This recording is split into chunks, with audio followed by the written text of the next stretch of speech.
À 2 reprises, l'apôtre Paul se sert dans ses écrits d'une phrase dont l'application est particulièrement importante en ce qui concerne l'homme intérieur,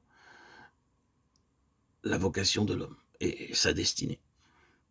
Et elle se trouve dans ses épîtres aux Romains 2,18 et aux Philippiens 1,10, et nous pouvons l'exprimer par ces termes: discerner les choses qui diffèrent. Il y a donc une distinction très importante à faire sur ce sujet. Il nous faut reconnaître qu'une grande perte aurait été évitée et un grand gain assuré si ce discernement avait été appliqué à la question de l'âme et de l'esprit, de l'homme intérieur, de cet ensemble appelé pneuma ou esprit, qui fait partie de l'être intérieur de l'homme. Il ne s'agit pas d'un intérêt purement technique pour les étudiants de la Bible, mais c'est une question qui touche et atteint la vie spirituelle des enfants de Dieu dans presque tous les domaines.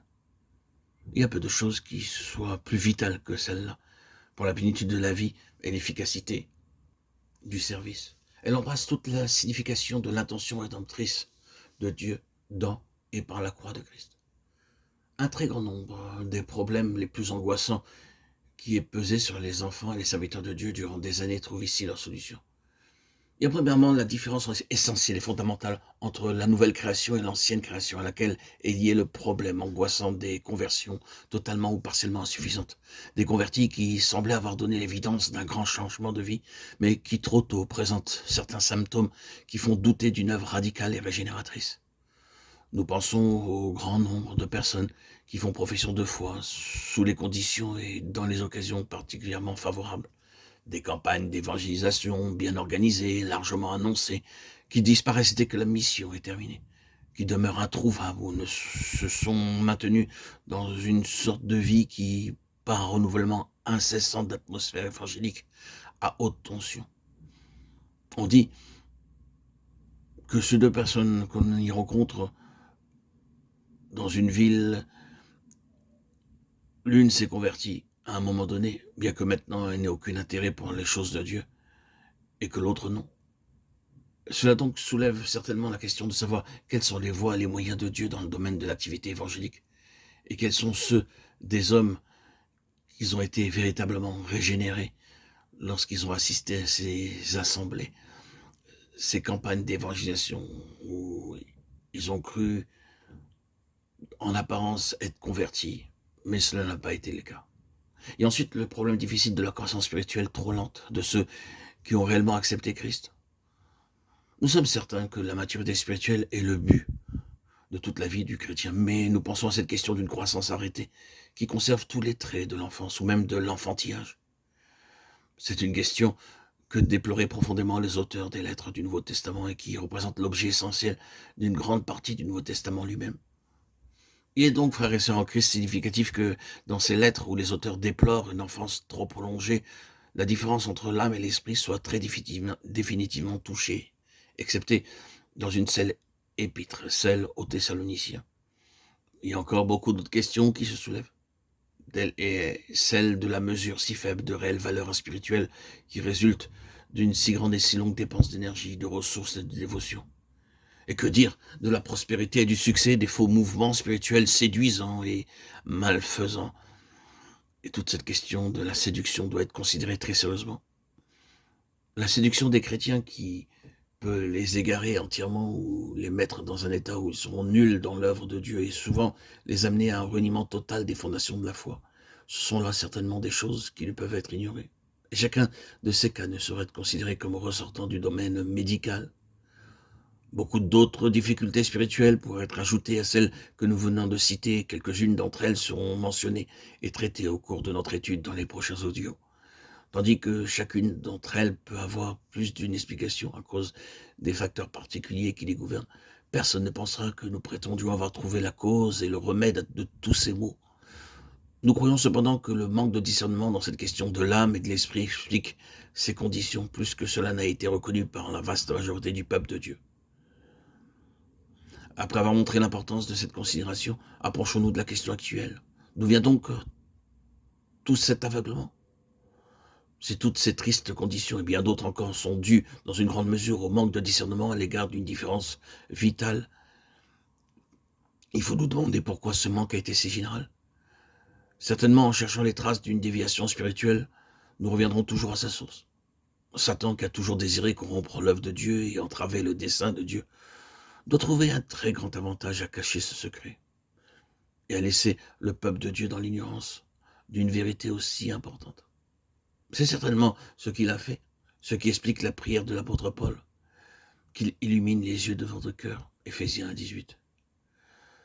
Mais Satan a ses voies et ses moyens à lui, et il nous faut les reconnaître pour être délivrés du malin aussi bien que du mal.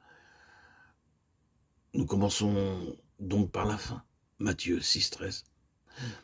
En ce qui concerne l'être humain, l'opinion presque universelle le reconnaître comme étant esprit et matière, âme et corps. Alors, même que les chrétiens acceptent la phraséologie de la Bible, esprit, âme et corps, ou bien une incapacité à reconnaître les conséquences immenses liées à cette triple désignation, ou bien une insouciance fatale, les fait agir comme si les différences n'existaient pas. Les docteurs dans le peuple de Dieu ont failli. Pourquoi ont-ils failli? Probablement, est-ce parce qu'ils n'ont pas pris la parole de Dieu pour y chercher définitivement la lumière et l'enseignement direct du Saint-Esprit? Ou bien serait-ce parce que le Saint-Esprit demeurant en nous comme maître n'a pas été une réalité pour beaucoup d'entre eux? Il y a de nombreux courants qui sont responsables de la position et de l'acceptation présente. Il y a les philosophes Platon et Aristote qui ont posé des fondations, mais que nous n'exposerons pas leur enseignement ici, car leur moyen de manœuvre est considérable. Et je ne chercherai pas à insister sur le fait qu'aucun d'eux n'avait la Bible entre les mains, ni ne connaissait rien d'une expérience fondamentale du Saint-Esprit par laquelle l'homme intérieur est renouvelé et éclairé. Il ne possédait que la lumière de la raison naturelle et de la sagesse de ce monde, qui ne peut être efficace que dans son propre domaine, et en aucune manière dans le domaine spirituel. Ensuite vinrent les pères de l'Église, Augustin et les autres, ceux-ci, à leur tour, flirtèrent avec l'enseignement de ces mêmes philosophes païens et subirent leur influence. Ah, si nous savions accepter l'infaillibilité de ces pères de l'Église à l'égard de quelques autres questions plus évidentes, nous pourrions modifier notre attitude à l'égard de leur position sur cette question moins frappante. Mais nous ne le pouvons pas. Les pères de l'Église auraient été sages s'ils étaient restés libres de toute alliance embarrassante avec le platonisme, qui semblait au premier abord offrir de tels avantages. Maintenant, aujourd'hui, la position est celle-ci. Pour être un docteur dans le peuple de Dieu, il est nécessaire de posséder une compréhension de l'homme, de savoir ce qu'il est et quel est son but. C'est pour acquérir cette connaissance que l'on a eu recours, soit dans les écoles, soit dans les études privées, aux œuvres des psychologues. Toutes ces œuvres sont édifiées sur la fondation païenne. Les choses ont naturellement fait un long chemin depuis les jours de Platon, et il y a à côté de ces pionniers tout un monde de recherche et d'expérimentation, mais toujours la formule fondamentale reste la même. L'homme est une dualité, esprit et matière, âme et corps. Il ne peut que, dans quelques instituts bibliques, il ne se peut que l'interprétation plus biblique soit enseignée, mais combien il est nécessaire qu'elle nous soit donnée comme une révélation et non comme un sujet, un simple sujet. Le fait que cette question n'ait pas été reconnue avec ses conséquences si grandes et si importantes nous semble être une honte douloureuse.